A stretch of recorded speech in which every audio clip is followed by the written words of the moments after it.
Bienvenue dans Infirmière de novice à experte, le balado qui accompagne les étudiantes en soins infirmiers et les jeunes infirmières dans leur parcours professionnel.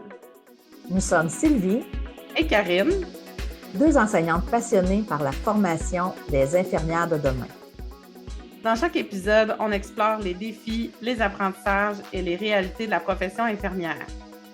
Que vous soyez encore étudiante ou que vous débutiez votre carrière, nous sommes là pour vous guider et vous inspirer à devenir une experte dans votre pratique. Alors mettez vos écouteurs, prenez un café et c'est parti pour un nouvel épisode de Infirmière de novice à experte. Bonne écoute! Bonne écoute! Salut Sylvie! Salut Karine! Ça va bien? Oui, ça va bien. Aujourd'hui, je pense qu'on avait parlé qu'on travaillerait sur l'évaluation, donc faire comprendre davantage l'évaluation en soins infirmiers, parce que je pense que c'est quelque chose que nos étudiants ont peut-être un peu de difficulté à comprendre l'importance. Tu sais, en stage, c'est le fun, ils veulent faire des techniques, c'est le fun de faire des techniques, mais le rôle de l'infirmière est à 60% d'évaluation, si ce n'est pas plus. Qu'est-ce que tu en penses? Mais je pense que c'est une difficulté aussi, puis c'est une difficulté de nos étudiants, de nos infirmières en début de pratique, c'est de mettre le temps puis l'énergie sur ces choses-là, sur l'évaluation, sur développer cet aspect-là qui est peut-être un petit peu moins trippant que des techniques, tu as absolument raison. Puis aussi de voir, dans le fond, c'est notre trait distinctif des soins infirmiers, c'est ça. Une infirmière, ça évalue. C'est une activité réservée, Sylvie, c'est ça? Oui, mais c'est notre première activité réservée. C'est faire l'évaluation d'une personne qui est symptomatique, donc au niveau physique et au niveau mental, ou les deux, et un ou l'autre, ou les deux. Tu sais, l'évaluation, c'est large, c'est grand. Puis, on le voit aussi, peut-être faire juste un aparté par rapport aux infirmières auxiliaires. Les infirmières auxiliaires aussi évaluent. Mais on dit ils vont contribuer à l'évaluation. Et donc, ils vont aller chercher de l'information. Le préposé aussi va aller chercher de l'information. Nous, on va chercher de l'information, on évalue, puis le médecin aussi va le faire. Donc, tout le monde va le faire. Mais c'est ce qu'on va faire avec l'information qu'on va trouver qui fait la distinction entre un préposé, une infirmière auxiliaire, une infirmière, puis le médecin. Qu'est-ce que tu veux dire par c'est ça qui nous distingue dans le fond? Qu'est-ce qu'on a de particulier dans notre évaluation qui est différent de celle des infirmières auxi ou des préposés? Bien, regarde, je vais te prendre un exemple bien concret. Pour une rougeur, au niveau du siège. Donc, le préposé, lui, sa job, c'est de faire des soins de base. Donc, il fait la toilette d'une personne, de Madame X. Puis là, il se rend compte qu'au niveau du siège, c'est rouge. Qu'est-ce qu'il va faire? Il ne dira pas, ben, je vais mettre de la crème ou je vais le tourner aux 2 heures. Bien, au départ, ce qu'il va faire, il va le dire probablement à l'infirmière auxiliaire. L'infirmière auxiliaire va aller voir ça, va dire ouais, c'est pas normal. Fait que, vu que c'est pas normal, parce qu'elle, l'infirmière auxiliaire, évalue la normalité, et dès que ça devient anormal, elle doit donner l'information à quelqu'un au-dessus d'elle, qui est l'infirmière. Donc, nous, comme infirmière, oui, on sait qu'il y a une rougeur, mais on va aller chercher d'autres informations. Donc, on va élargir notre évaluation. On va aller voir, bon, est-ce que la rougeur, elle est comment? Est-ce que la personne se mobilise? Comment elle va s'alimenter? On va faire l'échelle de Braden. Donc, on va aller chercher plein d'informations, même la médication. Y a-t-il la médication qui fait que la peau va devenir plus mince, donc va faire plus à risque de faire des rougeurs? Le matelas. Donc, ça, on va en rajouter de l'information. Donc, ça, c'est notre évaluation. Et avec ça, c'est là où on va analyser l'information pour dire, moi, il y a un problème. Maintenant, qu'est-ce que je fais avec ce problème-là? Là, avec la plaie, c'est un peu différent parce qu'on a notre rôle autonome dans nos activités réservées de l'Ordre des infirmières. On peut initier des traitements. Donc, de là, l'importance de faire une bonne évaluation complète pour trouver le bon traitement.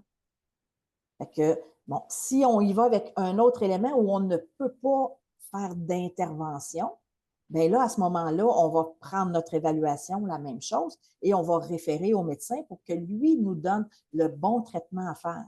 Donc, ça pourrait être un médicament, il pourra demander des compléments d'information Donc, des compléments d'évaluation parce que lui, à son niveau, son rôle, c'est de traiter, donc de donner de la médication, de faire peu importe, une chirurgie ou. Donc, c'est là où on va traiter. Donc, l'évaluation va commencer à la base, puis elle va grossir. Donc, si on ne fait pas notre rôle correctement d'évaluation, puis on ne va pas chercher l'information pour alimenter le médecin pour pouvoir avoir le bon traitement pour notre patient, bien, à quelque part, qu'est-ce qu'on fait là? Mm-hmm. Donc, c'est à ce niveau-là et c'est un rôle autonome et c'est très vaste au niveau de l'évaluation. On peut évaluer plein de choses, mais avant, je pense qu'il faut aller à la base. Qu'est-ce que je dois évaluer? C'est vrai. Dans le fond, ce que tu dis, c'est comme si notre rôle infirmière, c'est d'analyser un peu toutes les données qu'on collecte. Tu sais, préposé, auxiliaire peut collecter des données. Si ça sort de la norme, ils doivent venir se référer à nous. Donc, nous, on va collecter plus de données, on va creuser un peu plus ou même beaucoup plus. On va essayer de trouver l'origine de cette anormalité-là. On va faire notre évaluation clinique complète. Puis ensuite, on décide, et c'est l'analyse, le constat, les interventions ensuite qui en découlent, que ce soit des interventions autonomes ou d'aviser le médecin, c'est notre jugement infirmier qui ressort dans cette activité réservée-là, finalement. Absolument. Puis c'est autonome, donc ça, tu le dis bien. Donc, ça veut dire autonomie, ça veut dire qu'il n'y a personne qui va nous le dire. Donc, c'est dans notre responsabilité. Tu sais, l'autonomie vient avec la responsabilité.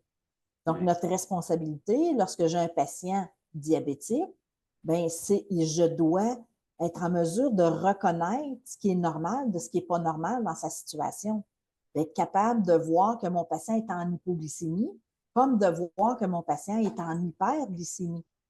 Parce que ça fait partie de mon rôle d'évaluation d'un patient qui est symptomatique. Mm-hmm. Mais si je ne sais pas qu'un patient diabétique va faire un hypo ou un hyper, ou qu'il va faire une neuropathie périphérique, comment je vais être en mesure d'évaluer ça si je ne sais pas ce qui m'attend? Donc, puis notre rôle, c'est beaucoup aussi d'évaluer les choses qui peuvent arriver.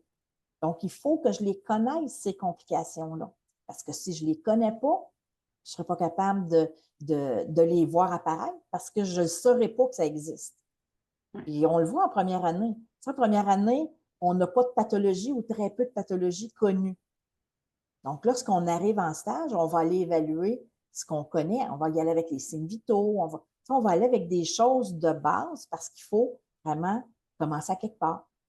Puis la première chose qu'on évalue, c'est les signes vitaux. Mais après ça, ils vont servir dans plein d'autres pathologies. C'est un peu pour ça qu'on a décidé de parler de ça pour notre troisième balado, de l'évaluation clinique, parce que c'est une difficulté en début de pratique, que ce soit durant la formation ou pendant qu'on débute en tant qu'infirmière, c'est de distinguer le signe alarmant de quelque chose qui peut attendre au lendemain pour aviser le médecin. Qu'est-ce qui est vraiment important par rapport à tel médicament? Qu'est-ce que je surveille après? Connaître les complications, tout ça. Bien, ça, c'est une difficulté, puis ça part un peu de notre évaluation clinique. Donc, je pense que c'est un peu pour ça qu'on parle de ça aujourd'hui, c'est parce que ça fait partie intégrante du défi en début de pratique de faire une évaluation clinique complète là, et juste, pertinente. Oui. Mm-hmm. Puis l'évaluation, ça peut être en macro puis en micro. Quand ton patient, quand tu le reçois en début de stage, la première journée, ben, tu ne le connais pas. Tu n'as pas le choix de faire de l'évaluation. Il faut que tu connaisses ses antécédents, il faut que tu connaisses ses médicaments, il faut que tu connaisses ses habitudes de vie. Donc, puis les traitements qu'il y a. Donc, on va aller chercher de l'information. La recherche d'information, c'est de l'évaluation. Parce qu'après ça, avec ces informations-là, là, tu vas savoir, bon, c'est-tu normal, c'est-tu pas normal? Y a-t-il des choses que je dois surveiller davantage? Fait que ça, c'est en macro, mais après ça, je vais y aller un peu plus poussé, un peu plus serré. Mon patient revient du bloc opératoire, fait que, mais je le connais, je sais qu'il y a des antécédents, je sais qu'il y a de la médication. Donc là, je vais aller évaluer ça. Mais après ça, quand mon patient a de la douleur, bien là, je vais aller évaluer cette douleur-là. Je n'irai pas évaluer ses jambes si j'évalue de la douleur au niveau abdominal. Donc, chaque étape d'évaluation a son importance. Mm. Donc, mais pour nous, ça va bien, on est des experts. Lorsqu'on commence, si on ne sait pas ce qu'on doit évaluer, on ne s'en attendra pas. Non, c'est vrai. Si on commence avec macro, dans le fond, quand tu décris une évaluation macro, tu veux dire un peu, je collecte les informations de base sur mon patient, c'est-à-dire quand je reçois son plan de soins, son dossier, je regarde ses antécédents, j'anticipe un petit peu les scénarios qui peuvent se passer avec mon patient. Donc, en regardant le plan de soins, je vois que tel antécédent, oh, il est à risque de complications aujourd'hui, il pourrait faire une pneumonie, par exemple. Donc, d'essayer de cibler les scénarios catastrophes de ma journée, qu'est-ce qui pourrait se passer chez mon patient? C'est quoi mes priorités de soins ou d'évaluation chez ce patient-là, dans le fond? Donc, ça serait ma première étape de macro.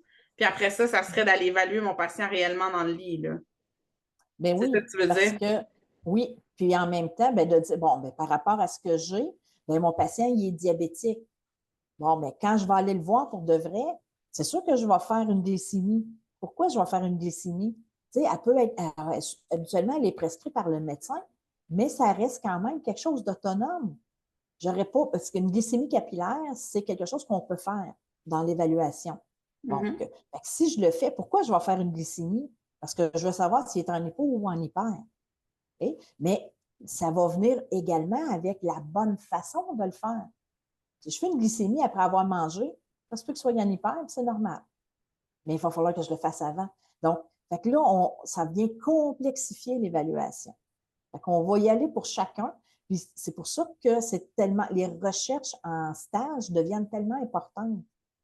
Tu sais, on fait faire des travaux de stage, puis tu sais, on leur dit, bon, ben, va faire des recherches sur tes médicaments, va faire des recherches sur tes pathologies, va faire des recherches sur tes antécédents. C'est pas pour rien. C'est parce qu'on veut que tu saches quoi évaluer. Okay? Puis, qu'est-ce que tu vas évaluer? C'est souvent par rapport aux complications possibles. Parce que si mon patient n'avait pas de risque, il ne serait pas à l'hôpital, il serait chez eux. S'il a Ouais. besoin d'évaluation puis de surveillance infirmière, c'est parce qu'il y a des complications associées à différents aspects de son épisode de soins.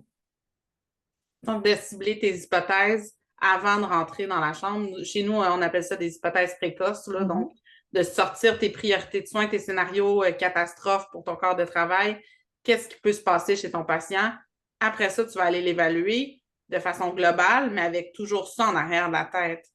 Donc, on parlait de la glycémie. Si tu penses qu'il peut faire une hypo, peut-être que tu prends une glycémie. Si tu penses qu'il peut faire une pneumonie parce qu'il est alité depuis longtemps, qu'il y a plusieurs facteurs de risque au niveau pulmonaire, peu importe, ben, tu vas sculpter tes poumons de façon très attentive pour être en mesure de distinguer les petits crépitants. Donc, de cibler tes évaluations les plus prioritaires chez ton patient, ça peut vraiment t'aider à avoir une évaluation clinique qui est plus pertinente, plus ciblée, puis qui va chercher toute notre champ d'expertise en tant qu'infirmière, là. Ben oui. Mm. Mais regarde, mettons, on prend un patient post-op qui revient, qui a de la douleur. On va lui donner, on va faire l'évaluation, le PQRSTU, parfait. Donc, on comprend, mais on se rend compte que c'est la première fois, il n'y a jamais eu d'opiacé parce qu'on a connu un peu notre patient. C'est un patient qui est âgé. Ben là, ce qu'on va lui donner, un opiacé, on sait qu'il y a des complications qui peuvent arriver. Okay? Donc, la surveillance de la douleur, l'efficacité, oui, mais on va aller bien plus que ça. On va prendre la respiration, on va évaluer son niveau de sédation parce qu'il est à risque de compliquer en lien avec la pharmaco. Okay? Mais si je ne le sais pas, moi, qu'un opiacé, si je donne de la morphine, que ça crée une dépression respiratoire, pourquoi je irais prendre sa fréquence respiratoire alors que je donne quelque chose pour sa douleur au ventre? Ça ne fit pas ensemble. Mm. La douleur au ventre et la respiration, c'est deux mondes, c'est deux systèmes différents. Mais parce que je connais les complications associées à la prise d'opiacés, là, ça fait du sens de dire je vais aller évaluer aussi sa fréquence respiratoire. Donc, de là, l'importance de comprendre puis de connaître les complications qui peuvent arriver. Mais ça va se faire uniquement avec l'évaluation du patient dans sa globalité, mais en lien avec un médicament spécifique. Imagine tout ce qu'on peut aller chercher comme évaluation, comme complication possible sur un paquet de choses. Mais après ça, ben, on va aller cibler les priorités. Et avec l'expérience, on connaît les risques associés. Lorsqu'on Mhm. commence dans les stages, au début, dans nos premiers stages, tout semble important. Et on a appris que la fréquence respiratoire est entre, mettons, 12 et 18, ou 16 et 20, là, ça dépend des volumes. Fait une respiration à 24, on est tout énervé. Hey, non, non, ça sort des normalités. C'est correct parce que déjà, tu as le réflexe de dire c'est pas normal. Mais pas normal ne veut pas dire nécessairement dangereux. Donc, à ce moment-là, ben là, on va aller travailler avec l'étudiant sur oui, ton 24, il sert à quoi? C'est-tu parce qu'il est défini qu'à l'effort, parce que là, il vient de faire un effort? Là, on va aller renchérir l'évaluation. Donc, le 24, pourquoi il est là? Qu'est-ce qui a amené ça? C'est une condition préalable? Est-ce que c'est quelque chose de ponctuel? Donc, notre rôle comme enseignante en stage, c'est de les amener à valider ces informations-là, à les rajouter de la garniture au niveau de l'évaluation. Mm-hmm. Il n'y a pas d'évaluation minimum et d'évaluation maximum, je pense. Ça vient avec le temps, ça vient avec l'expérience. Quand tu as fait 2, 3, 4 patients qui ont à peu près la même pathologie, ben là, on est en mesure de dire, ah oui, pour ces types de patients-là, ben, telle complication, c'est plus dangereux, il faut les surveiller parce que ça arrive souvent. Pour d'autres, ça va arriver une fois sur 1 million. Hein? Donc, mais plus on en fait, plus on devient bon, c'est dans n'importe quoi. Donc, l'évaluation, plus on va être curieuse en évaluation, plus on va être en mesure de voir arriver ce qu'on ne veut pas qu'il arrive dans le fond. Parce que notre rôle, c'est beaucoup un rôle de prévention. Et si je sais que mon patient est à risque de dépression respiratoire, je vais surveiller la respiration justement pour réussir à le voir arriver juste avant que la dépression respiratoire se produise, parce que je vais pouvoir intervenir en amont. Oui, voir les signes avant qu'on arrive là, réellement au problème. On est beaucoup mieux de les voir en précoce qu'en tardif. Là. C'est un défi en début de pratique. Tu sais, moi, c'est un de mes plus grands défis que j'ai trouvé. Là. J'avais travaillé en chir général, donc tu passais d'un lit d'orthopédie à un lit de gastro, à un lit peu importe, là, neuro, peu importe. Donc, des patients différents dans chacun des lits. Et là, tu as des patients qui ont des drains tous différents. Ça, je trouvais ça difficile de savoir c'est quoi la normalité quand tu as autant de patients différents. C'est sûr que si tu es un milieu super spécialisé où est-ce que tes patients ont à peu près toute la même chirurgie, au moins tu te spécialises dans quelque chose, mais la majorité des gens qui débutent sont sur un département général un peu plus. Tu as un drain pancréatique. Ça draine quelle couleur, ça, versus un drain biliaire, versus un TNG, puis un hémovac, un drain de plaie, par exemple, il faut que tu saches toutes ces normalités-là. Puis là, je finissais ma journée, là, j'avais la tête pleine de drains, là. Mais il fallait creuser, tu sais, tu as dit d'être curieux, puis de se poser des questions, puis tout le temps. En stage, je trouve que le prof fait ça beaucoup, mais après ça, quand tu deviens infirmière, il faut que tu creuses un peu, puis que tu poses des questions, soit à tes collègues, que pendant un petit moment d'accalmie sur l'étage, je prenne le temps de chercher, OK, mon drain biliaire, quelle couleur qui est supposé drainer, tu sais. Parce que ces normalités-là, c'est ça qui va faire que ton évaluation après ça, elle est pertinente. Parce que si tu as juste collecté de l'information, comme on a dit tantôt, puis que tu ne fais rien avec après, tu n'es pas dans ton activité réservée. Tu n'es pas dans ton champ de profession. Absolument. Puis en stage, ben, c'est difficile pour une étudiante d'avoir toujours des nouveaux cas. Mais c'est comme ça que tu développes ton expertise parce qu'éventuellement, tu dis, ah oui, j'ai déjà eu ça en 2e session sur tel département. Après ça, ah oui, je l'ai eu, lui, en 4e session sur tel département.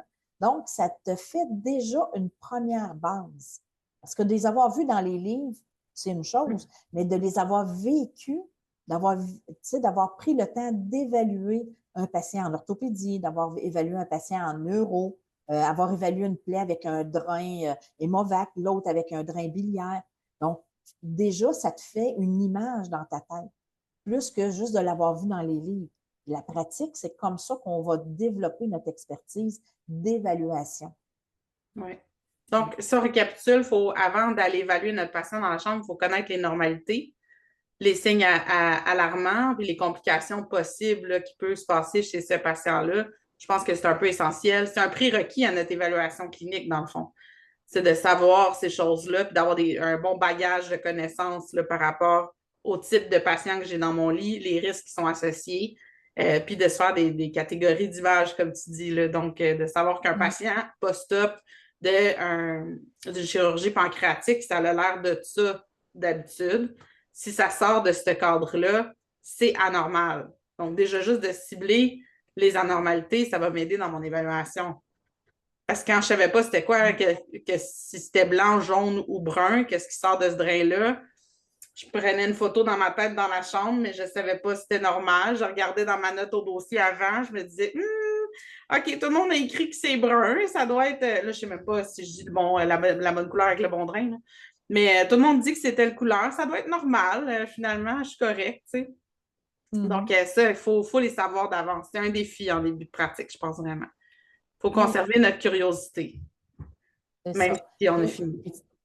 Puis, je te dirais que l'évaluation de la pathologie, parce qu'il vient d'une chirurgie, je ne sais pas moi, au foie, pancréas, peu importe, mais après ça, tu as cette évaluation-là, oui, les complications qui vont arriver en lien avec cette pathologie-là, mais après ça, tu as toutes les complications qui peuvent arriver avec toute la médication qu'il y a. Après ça, les antécédents qui sont uniques aux patients. Ce n'est pas tous les patients qui ont, je ne sais pas moi, une chirurgie pancréatique qui sont diabétiques ou qui sont insuffisants cardiaques ou ils sont insuffisants rénales. Donc ça vient complexifier ton évaluation parce que tu n'évalues pas juste une patho. Là, tu vas évaluer une patho qui a aussi un problème cardiaque, qui a aussi un problème rénal, qui prend tel et tel médicament. Donc, puis des fois, plus on a d'éléments d'évaluation similaires, plus le risque va augmenter. Un patient post-chirurgie est à risque d'hémorragie, de saignement, mais en plus, il prenait des anticoagulants. En plus, il fait de la fibrillation auriculaire.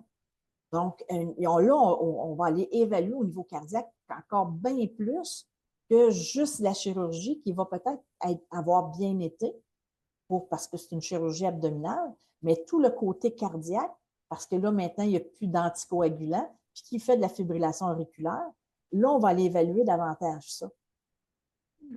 L'importance, tu sais, on demande souvent aux étudiants de faire en premier l'évaluation de la tête aux pieds.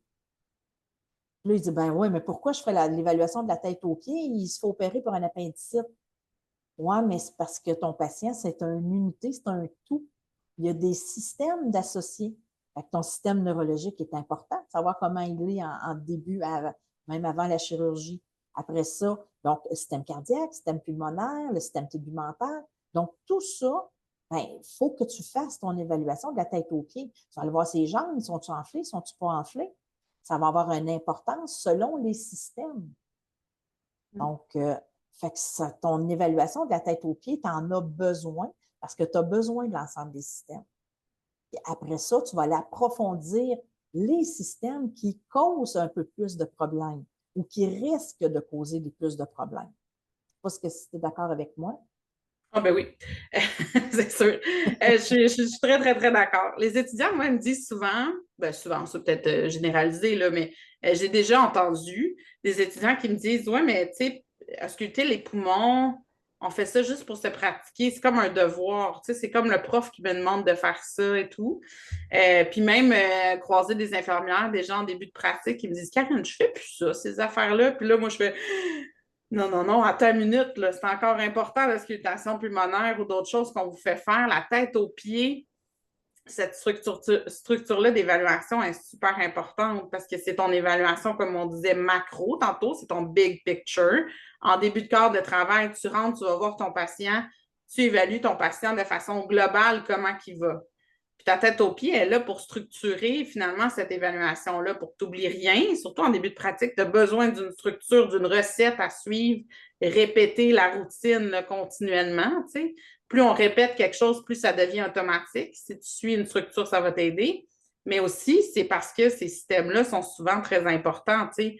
La tête, les poumons, le cœur, les intestins, le pipi, la peau des fesses, puis les pieds. Tu sais, c'est pas mal ça, ta tête aux pieds, vite, vite.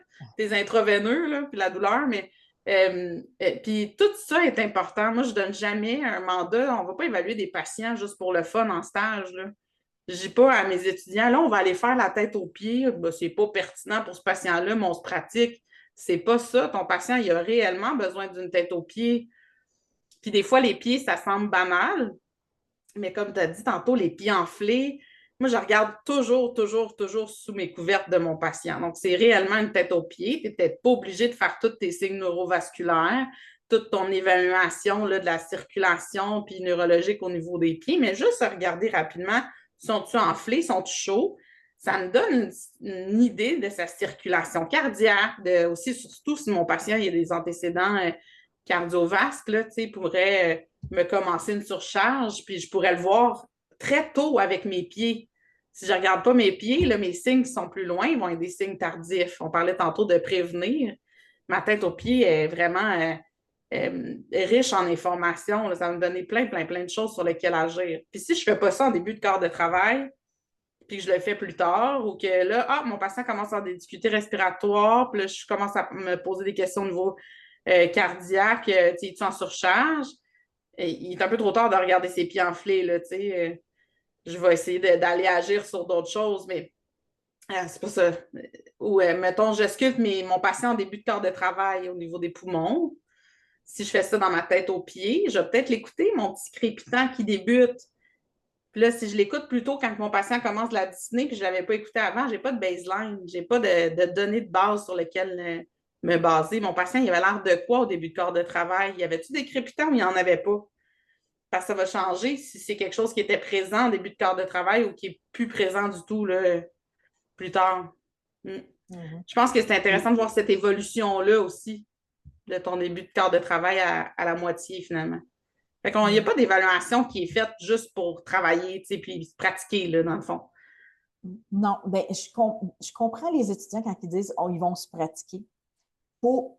Il y a certaines méthodes d'évaluation qui sont plus difficiles que d'autres. On parle, mettons, de prendre la tension artérielle avec un brassard puis un stéthoscope. On le sait, c'est difficile d'entendre le pouls. De moins en moins, on le fait comme ça. On a des machines maintenant pour pouvoir prendre la tension artérielle. Mais la journée où la machine ne fonctionne pas puis que tu as besoin de prendre une tension artérielle avec ton stéthoscope, bonne chance si tu ne l'as jamais pratiqué. Pratiquer dans le sens où tu vas te faire l'oreille. Donc, l'auscultation pulmonaire, c'est la même chose. Comment tu vas être en mesure d'évaluer quelque chose d'anormal si tu n'es pas en mesure de savoir c'est quoi la normalité?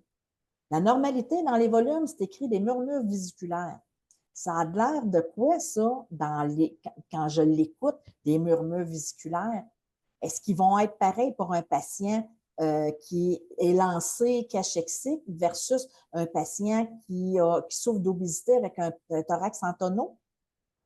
Les bruits vont être différents d'une personne à l'autre. Ils vont se ressembler, mais il faut que tu en aies écouté beaucoup pour savoir que, oui, ça, c'est normal, de ça, c'est pas normal. Donc, moi, je n'appelle pas ça de la pratique. Oui, c'est de refaire une évaluation. Comme on va regarder les pieds, 80% de nos patients, ils vont avoir les jambes et les pieds corrects. Mais comment tu vas savoir que maintenant, oui, là, il y a de l'édème, il y a un édème à godet 1+, 2+, bien, c'est parce que tu vas en avoir évalué plusieurs pour dire, ceux-là, ils ne sont pas normaux. Donc, la normalité va venir avec la pratique, avec le fait de refaire systématiquement les mêmes évaluations. Mais on le fait aussi parce que c'est pertinent pour le patient, tu sais. Oui. Fait qu'on pratique, on le fait. Nos étudiants répètent les mêmes gestes, puis tu as raison que ça s'entraîne une oreille, là, puis que des crépitants, des râles, des sibilants, de savoir distinguer ça d'abord au niveau des études, là, ils montrent que c'est très difficile à distinguer des fois. Fait qu'il faut se pratiquer énormément pour ça, mais en même temps, c'est pertinent pour ton patient. Fait que c'est pas...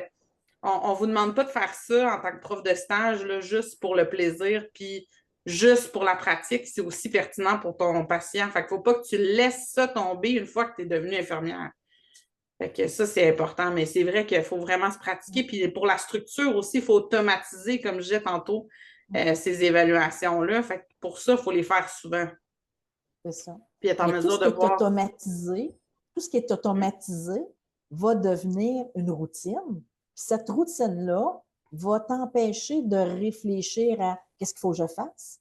Puis ton cerveau va se servir, tu vas te servir de ton cerveau pour voir, OK, ça c'est normal, c'est parfait. Ah, c'est pas normal. Là, je vais aller chercher d'autres informations, donc je vais aller chercher des complications. Mais parce que tu as fait toute ta routine, tu es sûr de n'avoir jamais rien oublié.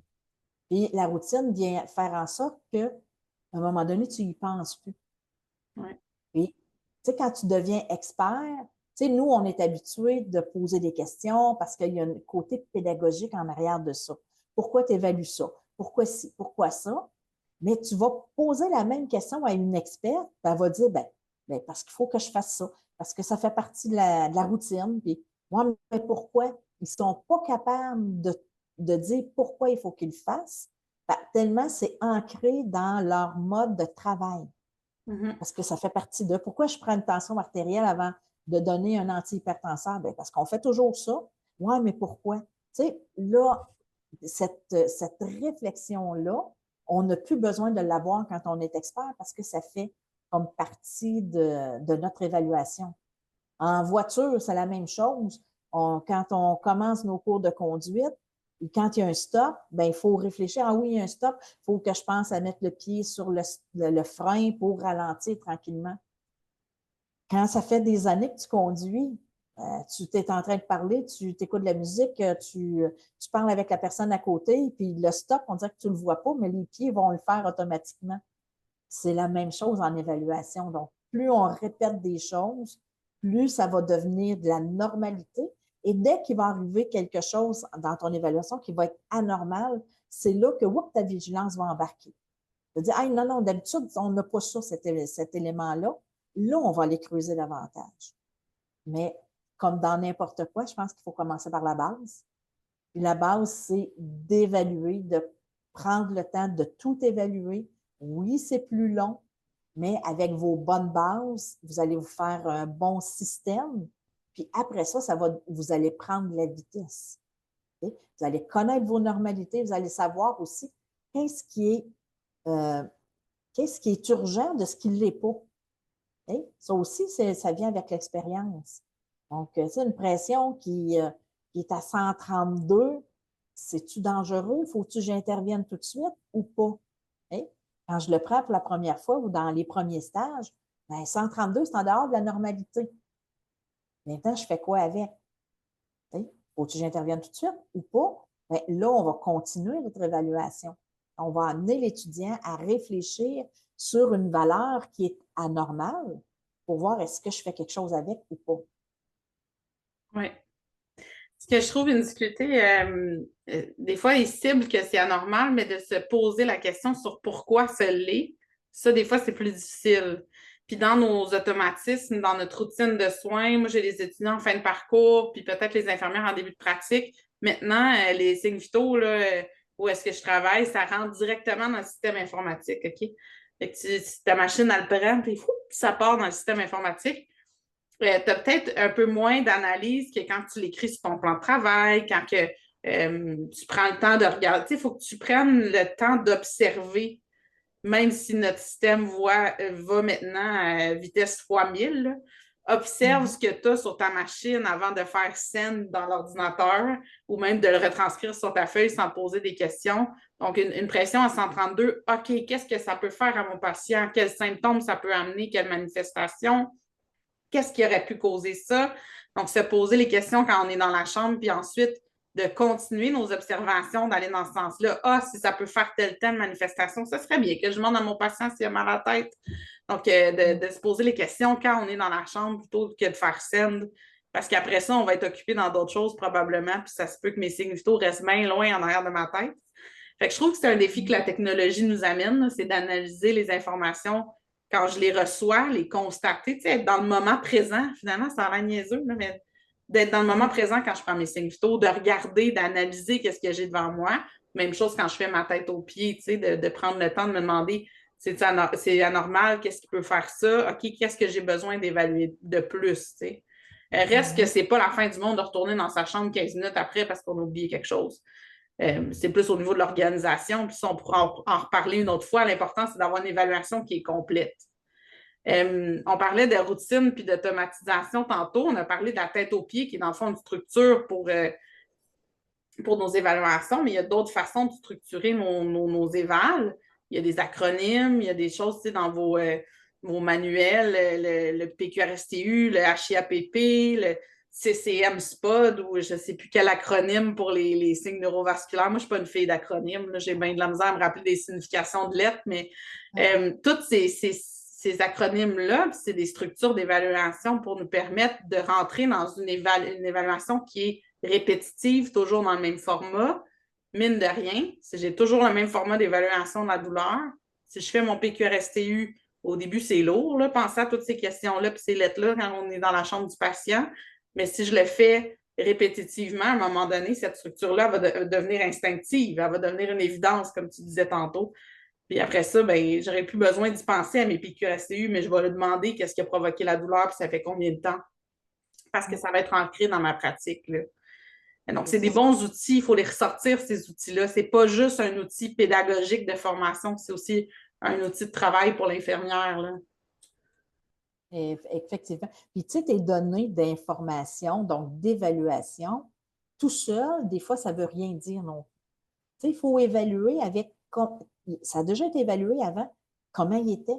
Tu sais, ben, on parlait de la pression à 132 de systolique, ce n'est pas beaucoup. Mais si je regarde, puis il est toujours à 98-100 de systolique, là, il est à 132. Ah, là, c'est plus la même affaire. Mais si je regarde aussi antérieurement, puis qu'il était à 162, puis là, il est rendu à 132, là, ça devient une amélioration. Un chiffre, des fois, ça ne veut rien dire. Tu sais, il faut le mettre en relation avec d'autres choses. Donc, première étape, c'est d'évaluer aussi par rapport à ce qui était là avant. Et ta douleur, même chose. Avant, elle était avant, elle était à 8 sur 10, là, maintenant, elle est à 2 sur 10. Ben, il y a une amélioration. Donc, évaluer préalablement, puis évaluer après aussi. Tu sais, l'évaluation, ça se peut qu'à la suite d'avoir bien évalué, tu vas intervenir, tu vas faire une action. Mais après ça, cette action-là, est-tu efficace ou pas? Ça va être encore de l'évaluation qui va te le permettre. Ça, je pense que c'est un élément où des fois, on a tendance à l'oublier. On a un problème, on intervient, après ça, c'est vrai. Mais ça a été efficace ou pas? Si ça a été efficace, tant mieux, mais si ça ne l'a pas été, qu'est-ce qu'on fait après? On continue encore à évaluer. Okay? L'évaluation, dans une démarche scientifique ou une démarche de soins, c'est la première et dernière étape. C'est ce qui va te lier ton étape pour être en mesure de refaire un cycle complet. C'est souvent ce qui est oublié aussi quand tu vois les enquêtes sur les notes au dossier ou tout ça. On a fait des statistiques récemment dans le milieu où est-ce que je travaille. OK, au niveau des notes au dossier, qu'est-ce qui était. Bon, on documente bien que notre patient, il y avait de la douleur, qu'on lui a donné quelque chose, mais le suivi après l'intervention, a-t-il marché, elle n'a pas marché? C'est souvent quelque chose qui est oublié au niveau des notes au dossier aussi. Donc, on ne sait pas si dans la pratique c'est fait, puisque ce n'est pas aux notes au dossier, mais je peux m'imaginer que c'est des choses que quand tu es occupé et tout ça, ton suivi, ton intervention, des fois, de le rentrer dans ta routine de soins, comme on disait tantôt, puis dans tes pratiques, c'est peut-être aussi quelque chose qui est difficile. Mais c'est pas à négliger, là, ça, certainement. C'est vrai que c'est super important. Mais les notes au dossier, je pense que ça pourrait faire partie aussi d'un autre podcast qu'on Ah, mon Dieu! pourrait travailler parce qu'on écrit-tu tout? On écrit-tu juste des petits bouts? Donc, on écrit-tu ce qui est normal, ce qui n'est pas normal? On écrit-tu les deux? Je pense que ça pourrait faire partie d'un prochain podcast, les notes au dossier. Ça sera animé certainement, hein, parce que les notes au dossier, il y a des visions différentes de ça et tout. Fait que là, on a parlé un petit peu plus du macro, là, si on revient à notre sujet d'évaluation de la tête aux pieds avec plus en début de corps de travail ou quand on reçoit le patient, puis tout ça. Tantôt, tu as parlé d'une évaluation qui est micro. Qu'est-ce que tu veux dire par micro? Bien, micro, c'est par rapport à un médicament. Je l'ai mentionné, Oui. si je donne de la morphine, bien, je dois évaluer avant. Donc, je vais évaluer la douleur, mais je vais évaluer aussi est-ce que mon patient est à risque de complications. Est-ce qu'il est plus à risque que les autres? Parce que tous les patients qui prennent de la morphine sont à risque de quelque chose. Il y en a qui le sont plus que d'autres. Donc, en faisant une évaluation complète, lorsque je vais administrer l'opiacé, donc la morphine, je vais probablement adapter mes évaluations après. Donc, oui, je vais avoir une règle de soins. Maintenant, on a de plus en plus de règles de soins d'évaluation parce qu'on veut être certain qu'on ne passera pas à côté de quelque chose. Okay? Mais peut-être que pour ce patient-là, au lieu de faire l'évaluation, je ne sais pas moi, à toutes les demi-heures, je vais peut-être le faire aux 15 minutes au début, un peu plus rapproché pour voir arriver les complications. Mais avant de savoir de dire, ah ben oui, il faut que je fasse l'évaluation, il faut toujours bien que je sache c'est quoi les complications. Puis, si je ne sais pas qu'un opiacé, ça amène de la dépression respiratoire, pourquoi j'évaluerais la respiration? Okay? Oui. Donc, ça, c'est dans le micro. Okay? C'est pour ça qu'on dit il y a tellement d'évaluations. Donc, on va évaluer notre patient de façon globale, de façon chacun des systèmes. Et après ça, on va y aller, on va rapetisser, puis on va dire, OK, bon, ben, par rapport à la pathologie, quels sont les systèmes maintenant qui sont associés, qui risqueraient d'avoir aussi des problématiques ou qui vont avoir une incidence sur le suivi clinique que je vais avoir sur ce patient-là. Après ça, ben, chaque élément, chaque intervention que je devrais faire, donc intervention où on parle de choses qui vont aider le patient, soit en prévention ou à prévenir ou intervenir, mais ça veut dire que c'est la médication. Donc, qu'est-ce que je vais évaluer sur ma médication avant puis après? Après ça, ben, les examens paradiagnostiques. J'ai des évaluations à faire avant, puis des fois des surveillances à faire après. Donc, après ça, ben, j'ai mes méthodes de soins. Avant de faire une méthode de soins, j'ai aussi à faire des évaluations. Tu sais, si j'installe un cathéter intraveineux, il faut que j'évalue ma veine. Il faut que j'évalue de quel côté je vais le faire. Parce que si c'est une patiente qui a eu une mastectomie, ah, OK, bon, ben là, on va changer de bras. Donc, ça, c'est des évaluations à faire, puis ça reste encore autonome. Tu sais, la méthode de soins, c'est une méthode, c'est correct, on le fait. C'est une intervention, mais il y a de l'évaluation à faire avant, mais il va y avoir de l'évaluation à faire après. Pourquoi je vais évaluer mon site de mon cathéter intraveineux? Parce que je veux m'assurer qu'il n'y a pas de complications. Pourquoi je vais surveiller le débit de mon soluté? Parce qu'il pourrait avoir des complications si je l'envoie trop vite ou pas assez vite. Donc, tous ces éléments-là, c'est des évaluations aussi. On ne met peut-être pas assez l'accent sur les mots évaluation, mais chaque geste qu'on va faire doit demander une évaluation avant et une évaluation après. Ouais. On observe Sinon, notre patient constamment, là, dans le fond. On rentre dans la chambre faire quelque chose. Souvent, il va y avoir une évaluation avant. Puis des fois, c'est peut-être moins, comme tu dis, évident, ou on nomme peut-être pas que c'est de l'évaluation, mais reste que c'est de l'observation. Donc, ça devient de l'éval, là, finalement. Mais c'est dans ben, notre. À chaque fois qu'on est dans la chambre, on évalue en tant qu'infirmière, je pense. ben, l'évaluation, c'est 4 éléments. C'est de l'inspection, de l'auscultation, de la palpation, de la percussion. L'inspection, c'est quoi? C'est de voir. Et on va voir, on va regarder le teint du patient, on va regarder ses jambes. S'il y a de l'édème, on va palper.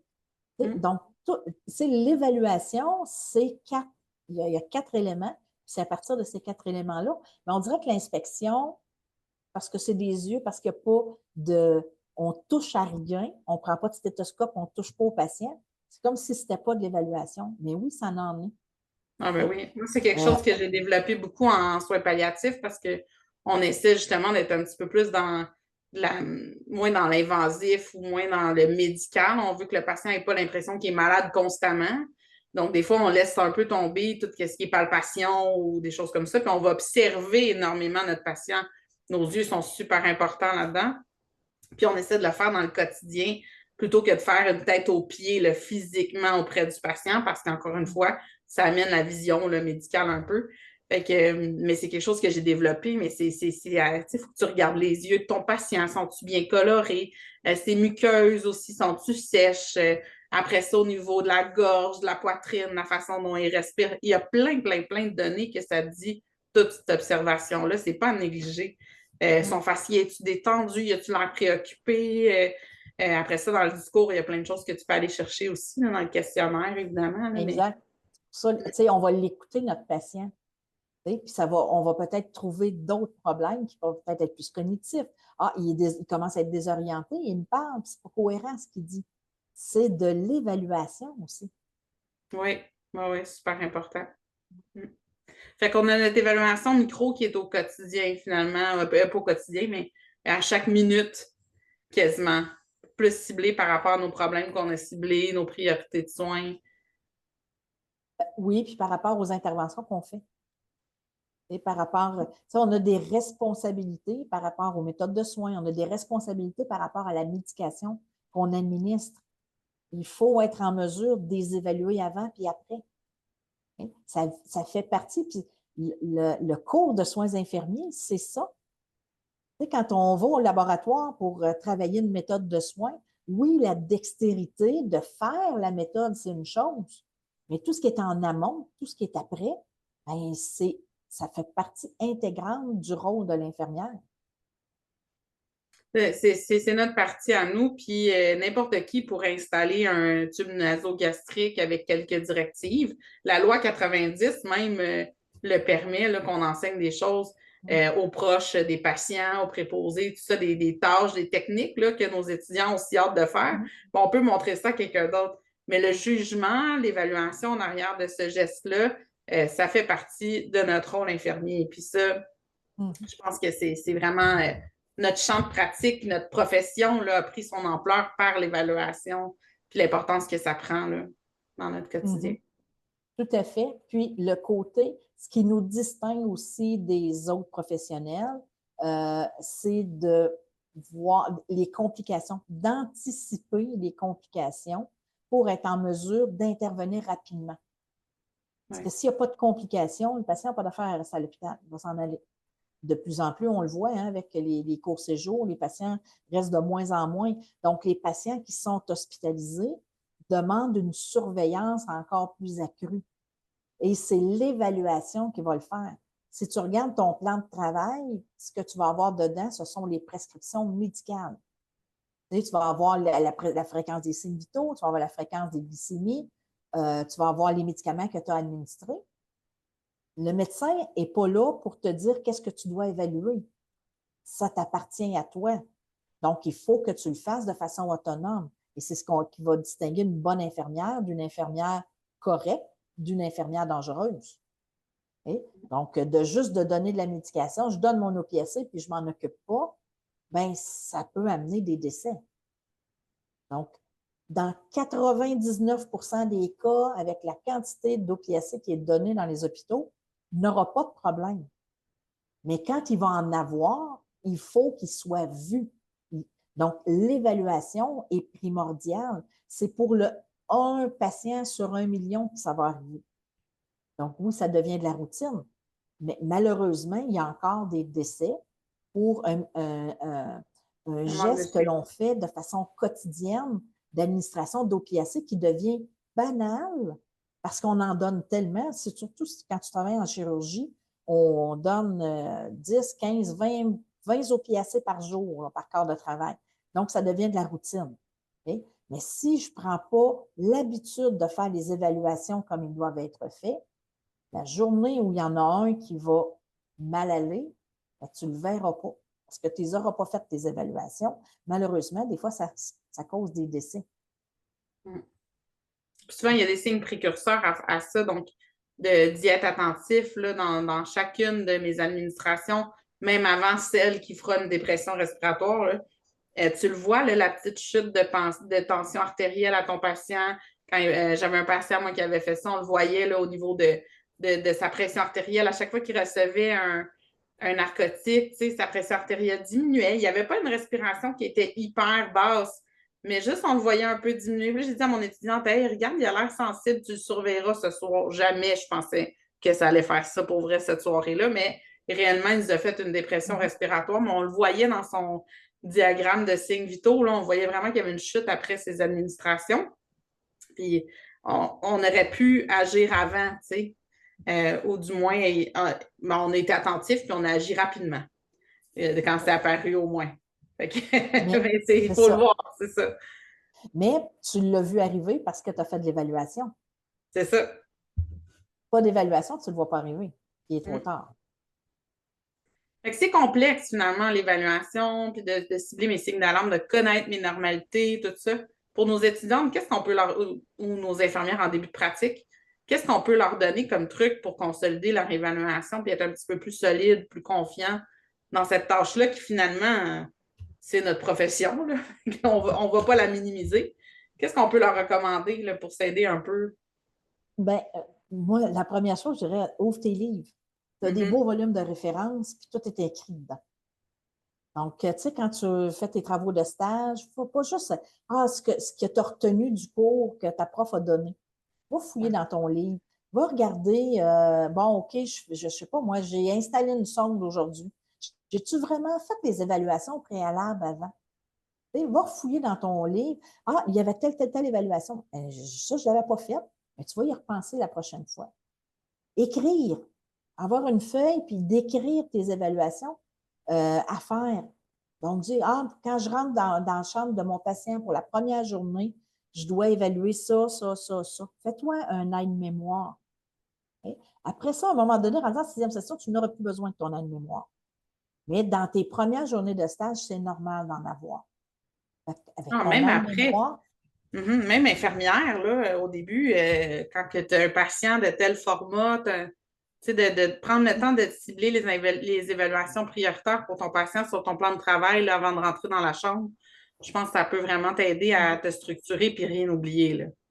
c'est ça. Quand tu fais ta recherche de médicaments en début de stage, même chose. Les évaluations, qu'est-ce que tu dois évaluer avant de le donner?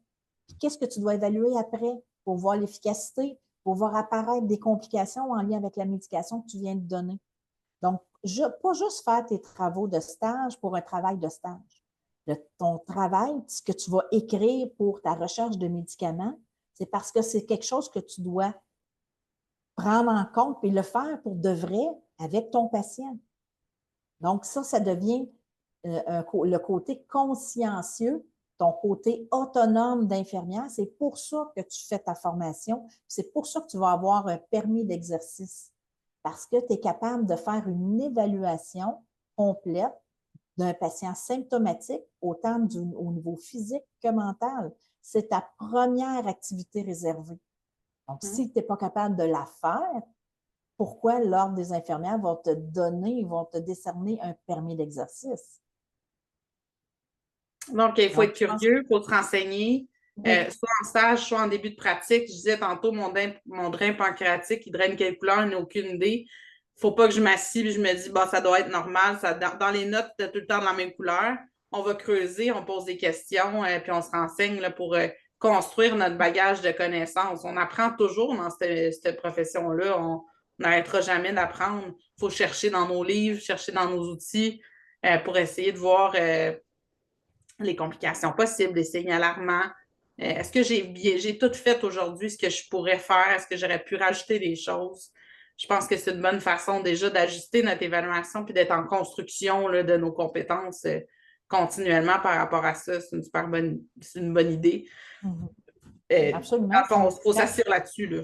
Ouais. Non, non. Puis quand tu es assis à table de travail en stage, tu dis, hey, j'ai plus rien à faire. Non, c'est impossible. Il y a toujours de l'évaluation à faire. Il va y avoir de l'évaluation pour prévenir. Donc, ton patient, il est-tu plus à risque de faire des plaies? Il est-tu plus à risque de faire des chutes? Il est-tu plus à risque de X, Y? Vas-y, c'est le temps d'aller faire des évaluations en prévention. Donc, essayer de rechercher des problèmes, c'est de l'évaluation. Donc, sois curieuse et prends ton temps qui te reste parce que tu as tout fait tes techniques pour aller évaluer. Une façon d'envisager les complications puis les signes d'alarme ou peu importe, puis d'apprendre autre que les manuels, là, je pense que c'est d'aller lire le dossier médical, les notes médicales. Souvent, le médecin il va écrire qu'il y avait telle ou telle hypothèse dans leurs notes, leur façon d'écrire, ils vont écrire ben, finalement, c'est pas une DRS parce qu'il y a telle chose, ce n'est pas une embolie pulmonaire parce qu'il y a telle affaire. Donc, déjà, juste de lire ces notes-là qui expliquent un peu pourquoi lui, il n'est pas allé vers cette piste d'hypothèse-là, dans le fond, chez le patient, mais ça te permet de toi de dire, OK, la prochaine fois, quand je vais le voir dans la chambre, je peux penser à cette hypothèse-là parce que le médecin en a parlé. Je peux évaluer ces signes cliniques-là chez mon patient parce que c'est une possibilité. Je trouve que ces notes-là peuvent essayer de nous aider un peu, nous aiguiser parce que les livres, des fois, c'est moins attribué aux patients directement. quand on lit sur, tu le disais tantôt, je pense, là, mais l'insuffisance rénale, on parle de l'insuffisance rénale, mais on ne la met pas avec un problème neurologique. Donc, nos patients sont tous différents. Mais dans la note médicale, ça va essayer de prendre en note tout ça. Ça m'aide à me structurer un peu dans mes prochaines évaluations. Ils vont parler aussi du prochain scénario catastrophe. Souvent, ils vont dire pas de signe de telle affaire. Tu dis, oh, ça, c'est mon prochain scénario catastrophe qui peut arriver. Fait que ça, c'est une bonne méthode aussi d'augmenter nos connaissances pendant qu'on est sur le milieu de travail, tu sais, dans le fond, sans sortir de ce milieu de travail-là. Je trouve aussi nos collègues, soit étudiantes infirmières quand on est stagiaire, mais nos collègues infirmières, une fois qu'on est gradué, si on a une mentor, qu'on trouve que ces évaluations sont toujours justes, qui sont toujours bien faites, tout ça, mais aller dans la chambre avec ces personnes-là, observer vos profs de stage, les infirmières avec qui vous travaillez, parce qu'ils ont une façon d'évaluer qui est souvent rapide, structurée. Puis quand ils vont sortir de la chambre, ben, demandez-leur qu'est-ce qu'ils ont observé, qu'est-ce qu'ils ont vu, c'est quoi qu'ils ont entendu aussi. Comme ça, après ça, ben, tu t'inspires de ça pour ta technique de travail après. Tu dis, ah, j'ai aimé ça, comment elle a posé telle question, je vais l'utiliser la prochaine fois. Donc, de s'approprier des petits parcelles de Sylvie, des petites parcelles de Karine, des petites parcelles de Joséphine. On met tout ça ensemble, puis ça va faire votre pratique à vous. Mais vous avez des super beaux mentors sur les planchers, fait qu'on peut aller les observer, là. Profiter des gens qui sont là, tu sais. Absolument. Donc, en conclusion, qu'est-ce que tu dirais de l'évaluation? Est-ce que c'est quelque chose qu'on fait à l'occasion? Ah ben, c'est vraiment banal, l'évaluation. Je trouve que ça. Je sais pas pourquoi on a passé un podcast au complet là-dessus. Non, non, sans joke. Je pense que l'évaluation, ça fait partie de notre profession. C'est juste. Tout est basé là-dessus, finalement. Tout ce qu'on fait, toutes nos interventions, nos interactions avec le patient part de notre évaluation clinique, de nos constats qu'on a fait avec le patient, de nos hypothèses qu'on pense qu'il peut arriver avec lui parce que j'ai évalué mon patient et j'ai vu tel facteur de risque. Donc, je pense que tout part de cette première activité réservée à l'infirmière, finalement. Pas pour rien, c'est la première en haut de la liste. Non, c'est ça. Donc, fait que ce qu'on leur souhaite, c'est d'être curieuse, de poser des questions, de rechercher de l'information.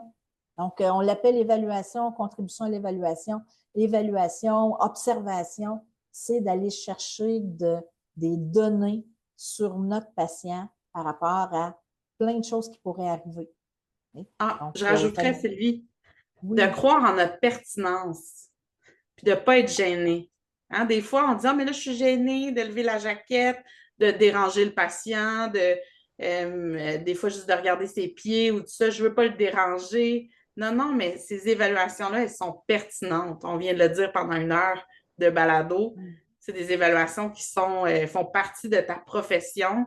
Donc, il faut croire en cette pertinence-là, parce qu'elle est prouvée scientifiquement, c'est pas juste une croyance, là, et croire en soi, puis foncer pour ces évaluations-là. Tout à fait. Puis le patient, on ne le dérange pas. Il est là pour ça. C'est ça. On va réveiller un patient pour voir s'il est bien orienté, si son niveau de sédation n'est pas trop élevé. Bien, c'est normal de le réveiller. Il est là pour des soins. Il s'attend à ce qu'on le surveille. Ça fait partie de notre rôle. Il est là, il est à l'hôpital pour qu'on le surveille, pour qu'on l'évalue, puis on va faire les évaluations qu'on a besoin de faire. C'est notre job, notre travail, finalement. Absolument. Donc, 60-70% de notre travail, c'est de l'évaluation, malgré tout ce qu'on en dit. Exactement. Merci beaucoup, Sylvie, pour le podcast d'aujourd'hui. De ton expérience, surtout. Bien, la même chose pour toi. Puis j'espère que les conseils, puis la réflexion qu'on a fait au niveau de l'évaluation, ça va vous aider à vous conscientiser davantage sur votre rôle qui est si important au niveau de l'évaluation de vos patients. Vous êtes les yeux du médecin. C'est grâce à vous qu'on trouve des complications, qu'on évite des problèmes au niveau des patients. Donc, c'est pas banal comme information à faire. Donc, il faut vraiment aller chercher, il faut faire de l'évaluation tout le temps. Mais ça. Merci beaucoup. Merci à toi, Karine, pour se revoir pour un prochain épisode. Oui, à la prochaine. Salut. Bye. Et voilà, c'est déjà la fin de cet épisode. Mais pas de panique, on revient très vite avec encore plus d'astuces, des histoires pour vous accompagner dans votre parcours d'infirmière. Rappelez-vous que vous soyez novice ou presque experte, même Florence Nightingale a dû commencer quelque part. À bientôt et prenez soin de vous comme vous prenez soin des autres. Si vous avez apprécié cet épisode, pensez à nous laisser 5 étoiles ou un commentaire. Merci de faire grandir la communauté de infirmières de novices à expertes.